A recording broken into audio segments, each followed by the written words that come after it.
When it comes to WordPress sites being compromised, the term that we use is vectors or attack vector, which is a pretty cool sounding phrase. But what it really means is how do they get in? And the vectors that we see when it comes to compromised WordPress sites is vulnerable themes or plugins that are being run on the site. And a way to mitigate or protect yourself against that is to run a WAF like Wordfence, where even if the plugin or theme is vulnerable and the vendor hasn't had time to release a fix, we will have released a firewall rule that'll protect you against that 0 day and prevent your site from being exploited.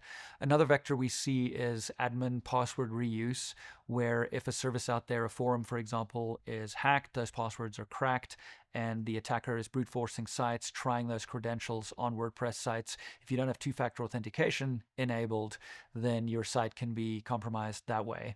So be careful about reusing passwords and use a password manager to use unique passwords on every site. Old PHP versions is something else we see. Newer versions of PHP do a better job of securing your site and can protect you against certain vulnerabilities. Hosting account compromises, again, don't reuse passwords on your hosting account, or that can leave you vulnerable. Being phished, be careful of that. You might be entering your credentials somewhere that isn't in fact your site that you're logging into. It's an attacker that is busy phishing you. And then supply chain attacks, where developer accounts are compromised upstream and they deploy a malicious version of a plugin to your site. And that's quite rare, but we have seen that. So those are generally the vectors that we'll see out there when it comes to compromised WordPress websites.